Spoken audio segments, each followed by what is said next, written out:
Paz do Senhor, meu amado, bem-vindo de volta à nossa escola bíblica. Nós estamos já no capítulo 27 de Provérbios. Então, pega a sua Bíblia, pega o seu caderno de estudos, ora o Senhor, pede a Ele discernimento, entendimento, conhecimento, sabedoria. Pede a Ele proteção para que nós possamos desvendar dos seus mistérios. Lembrando mais uma vez que você pode se inscrever no nosso canal e acionar o sininho para ser lembrado todas as vezes que nós postamos um vídeo novo. Você pode também, para ajudar a disseminar, para ajudar a espalhar a palavra de Deus, você pode também dar um like e pode compartilhar o link dos nossos vídeos para quem você quiser, porque é gratuito. Nos Provérbios 27, nós temos 4 porções que falam sobre relacionamentos. Então, nós vemos do verso 2 até o verso 6, do 9 ao 11, do 13 ao 18 e do 21 até o 22. Então, nós vamos ver essas porções separadamente para nós estudarmos o que é importante nesses Provérbios 27. Do verso 2 ao verso 6, diz o seguinte, na verdade do verso 1 ele já começa a falar isso, eu vou ler o verso 1 também. Não se gabe no dia de amanhã, pois você não sabe o que este ou aquele dia poderá trazer.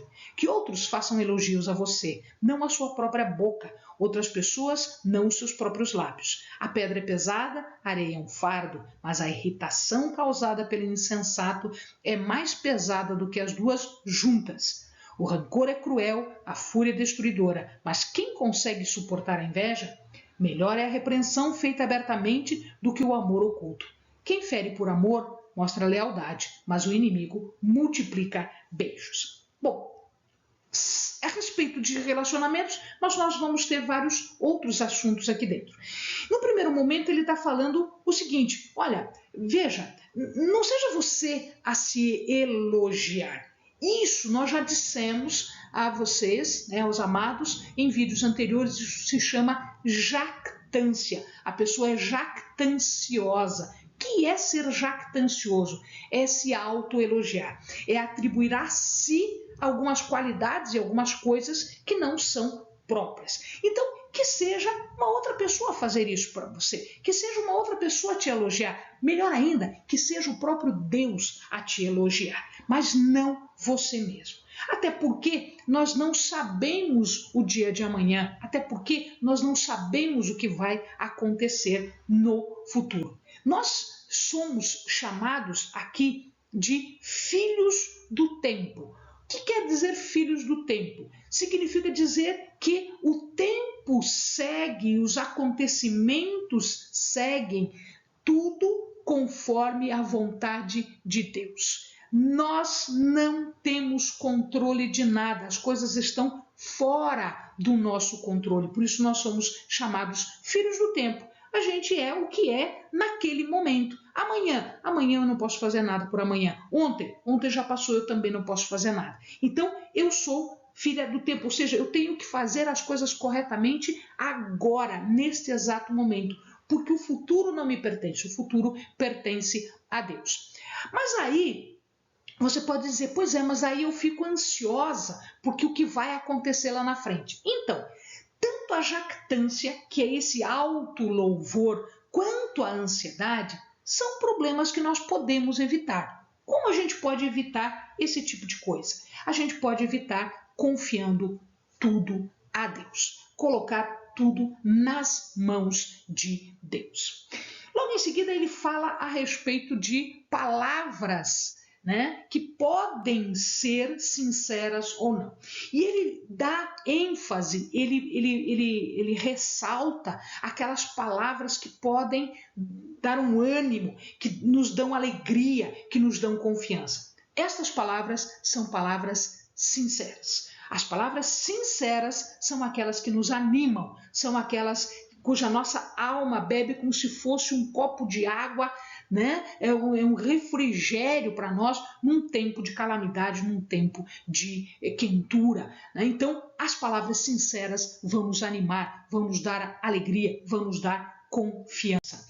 E este esta circunstância aqui, ela também se prolonga, né? Ele fala aqui da pessoa que é provocadora.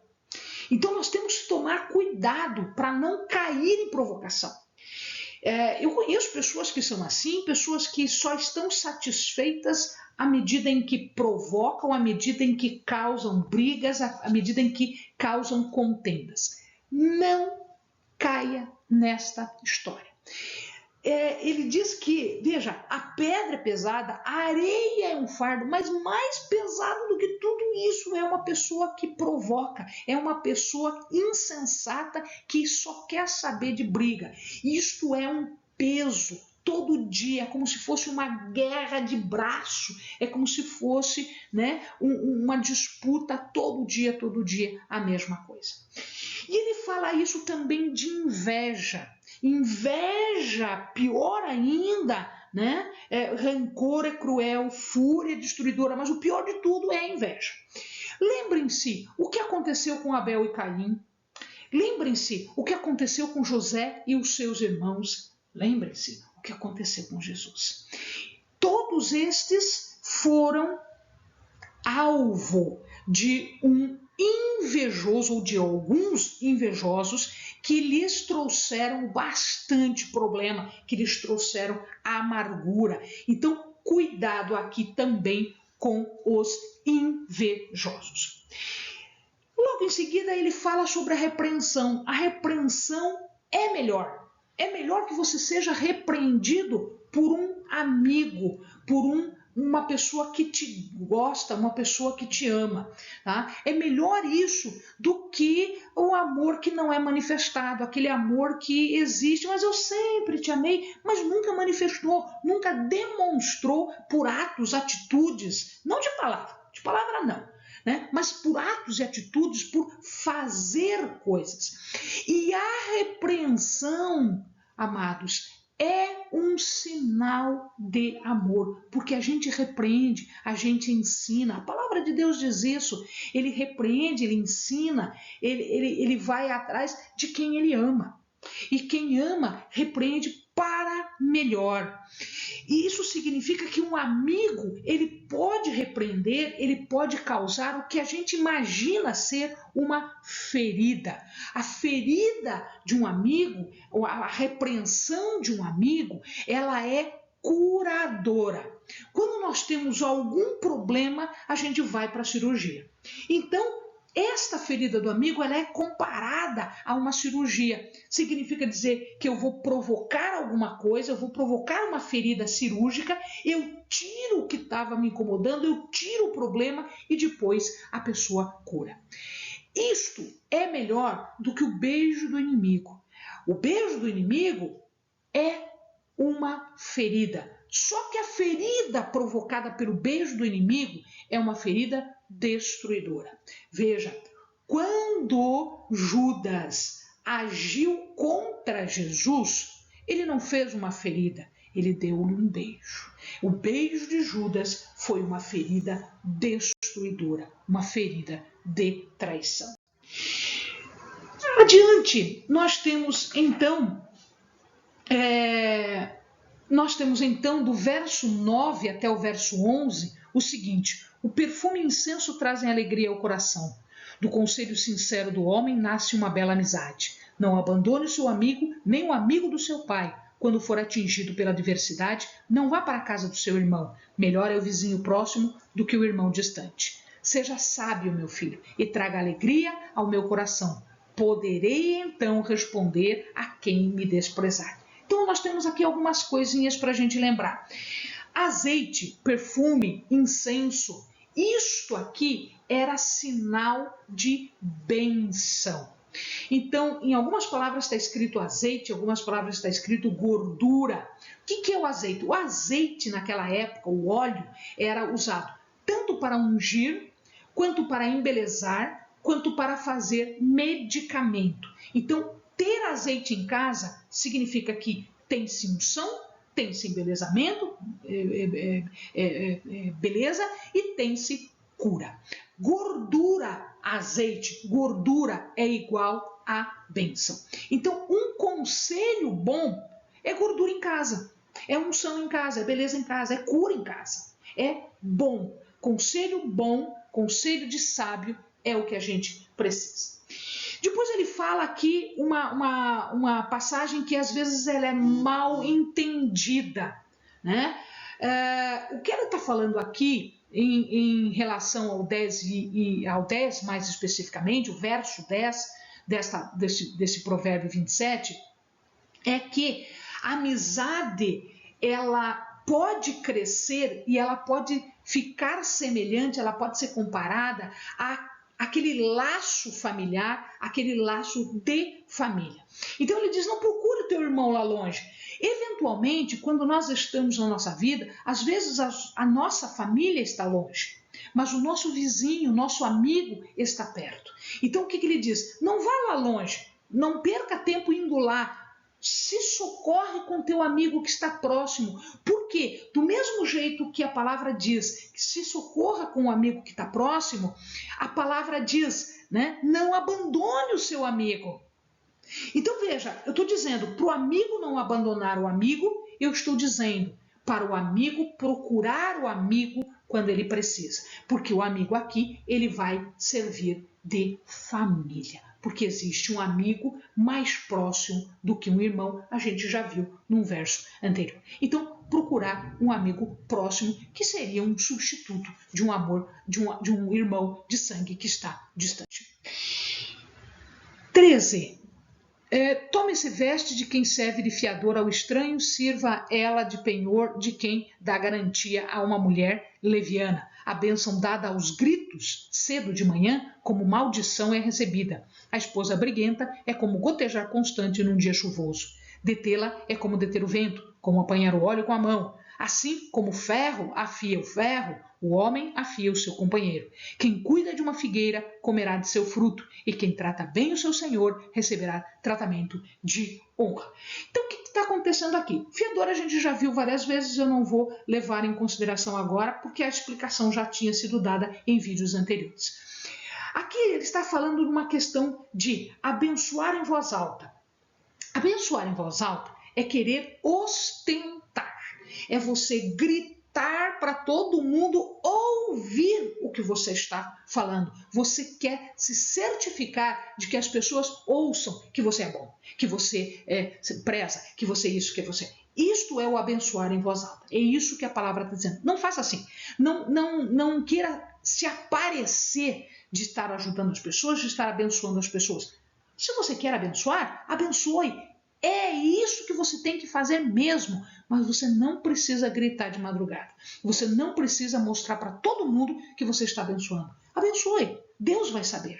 Deus vai saber. E é isso que importa. E Deus vai responder ao teu pedido de bênção. Tempo errado, de ação correta, é maldição. É o tempo errado, é o jeito errado, mas é bênção. Ah, mas a bênção é correta? Claro que é. Óbvio que é. Você tem que abençoar mesmo. Você tem que orar pela bênção mesmo das pessoas ao teu redor, mas não desse jeito. Então, é um tempo errado e de uma maneira errada. Ele fala de novo da mulher queixosa, né? E ele fala agora a comparação é com o vento, com o óleo. Eu não consigo pegar o vento, eu não consigo conter o óleo nas mãos, ele vai derramar tudo. Então, não é possível conter uma mulher queixosa. Quando ele fala de mão direita, toda vez que se fala de mão direita, nós estamos falando de mão de poder, mão de habilidade, mão de autoridade. Então se fala mão direita, quer dizer poder, habilidade e autoridade. Tá? É assim como Jesus está à direita de Deus Pai. Ou seja, ele recebe poder de Deus, ele tem habilidade e ele tem autoridade dada pelo próprio Deus. Quando ele fala de faca afiada, é uma lima. É uma lixa, né? Quantas vezes quando a gente vai usar uma faca, ela está sem fio e aí você lima, você afia a faca. O que ele está falando aqui? O homem afia o homem. Ou seja, nós estamos falando sobre um processo de educação. Então, é o homem que educa o homem. A disciplina é feita desta forma. Ou porque está dentro da família ou porque nós temos um mestre, nós temos uma pessoa que tem sabedoria e que vai nos auxiliar, assim como nós auxiliamos aquelas pessoas que ainda estão crescendo e que estão vindo depois de nós. Ele fala de figueira, a figueira é símbolo de Israel, é o símbolo do povo, tá? E aqui ele diz, cuide da figueira. Cuide para quê? Para que você possa ter frutos. Então, cuide do teu ministério, cuide da tua missão, cuide daquilo que você tem que cuidar. Cuide do povo, cuide do teu espírito, para que no tempo certo ele produza frutos. Então, até produzir frutos, eu tenho que cuidar. Então, existe um tempo de cuidado e um tempo de produção. Eu só vou ter produção se eu cuidei. É isso que a palavra está dizendo aqui. O verso 21 e o verso 22 falam de novo sobre crisol e forno. A gente já havia explicado isso, que nós somos purificados quando nós passamos pelo crisol, quando nós passamos pelo forno, assim como a prata e o ouro também são purificadas desta maneira. Mas aqui ele fala uma coisa diferente, olha lá, o crisol é para a prata e o forno é para o ouro, mas o que prova o homem são os elogios que recebe. Quando uma pessoa é elogiada, a reação que esta pessoa tem ao elogio vai mostrar sem sombra de dúvida como ela é. Se ela é boa ou se ela não é boa. De que jeito? O que a pessoa elogia? O que ela está elogiando? Ela está elogiando coisas que lhe agradam. Quando a pessoa é boa, aquilo que ela elogia são coisas boas. Quando a pessoa não é boa, aquilo que ela elogia são coisas ruins, são coisas más. Então, o que a pessoa está elogiando? Quando eu observo o que ela elogia, eu sei se ela é boa ou se ela não é. Os valores que ela elogia, é quase a mesma coisa, né?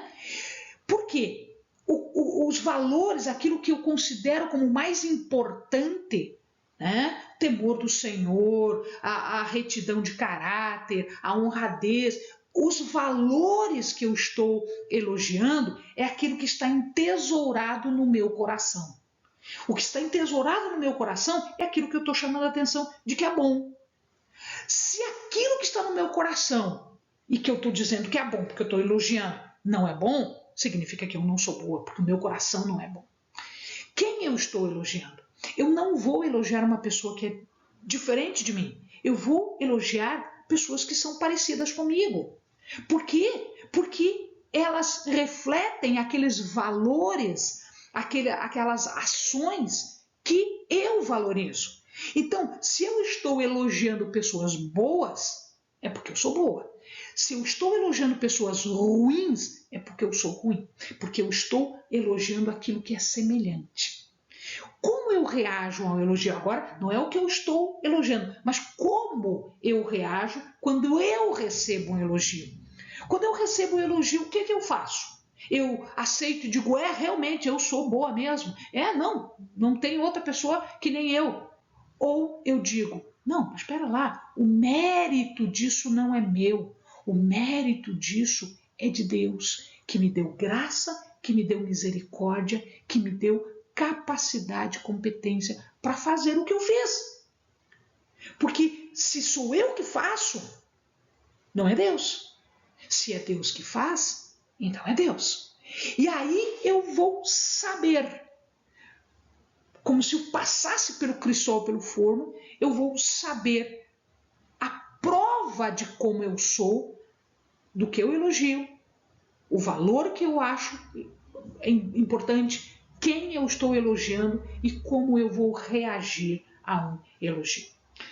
E aqui nesse final desse conjunto, ainda que você moa o insensato como trigo no pilão, a insensatez não se afastará dele. Significa dizer o seguinte, um insensato, um tolo, um ignorante, ele pode apanhar o quanto ele quiser, você pode moer a pessoa, você pode punir a pessoa do jeito que você quiser, ele não vai se corrigir. Por quê?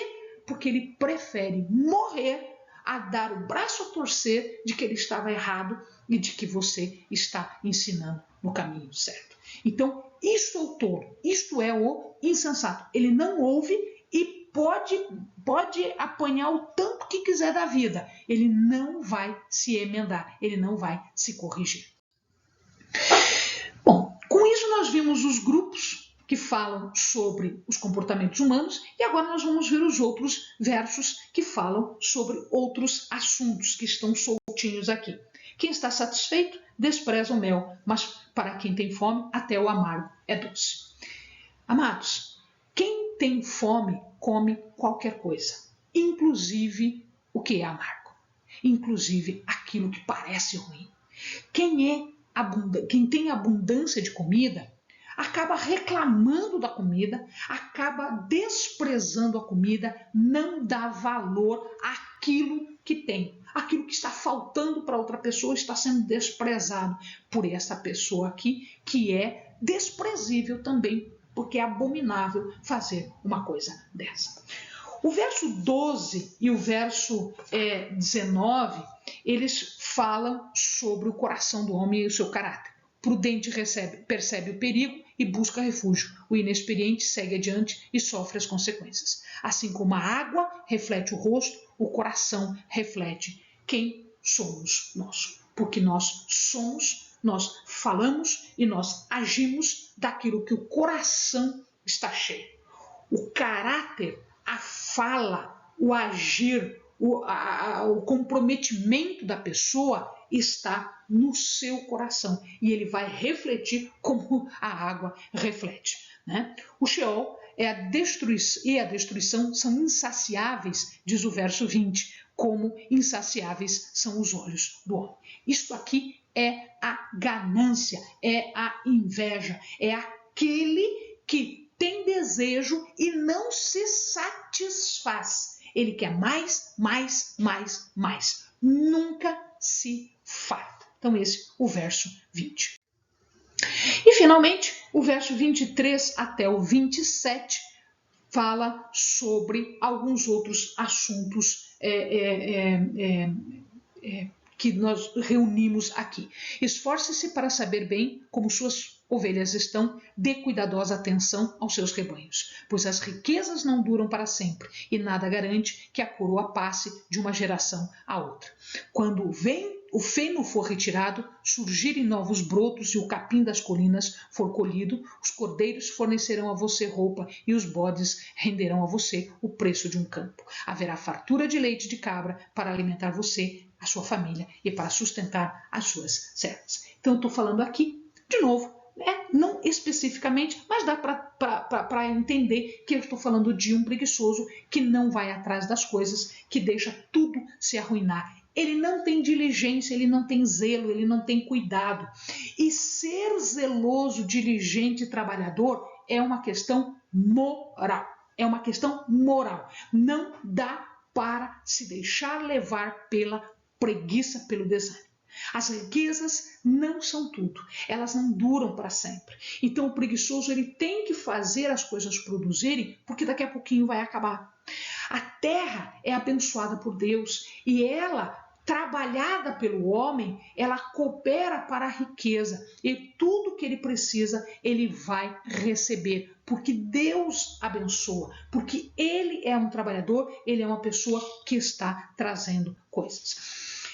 Aqui ele fala de leite de cabras. Lembrem-se o seguinte, quando Moisés falava ao povo, Deus vai nos levar para uma terra que mana leite e mel. O que significa dizer isso? Isto quer dizer abundância. A gordura do leite, a produção do leite, né, ele é um alimento que sustenta a doçura do mel. Então eu tenho aqui símbolos, imagens da abundância. Eu tenho símbolos, imagem de toda a riqueza das bênçãos que Deus vai nos dar. E aí, até as servas, diz a palavra, ou seja, até os humildes vão compartilhar destas riquezas. Essas riquezas são riquezas necessárias. É o nosso dia a dia, é o nosso comer, é o nosso pão do dia a dia. Não é uma coisa supérflua, não é uma coisa inútil, não é uma coisa que dá para se lançar mão. É uma coisa necessária, é aquilo que nós precisamos para subsistirmos, para crescermos. Amém, amados? Bons estudos.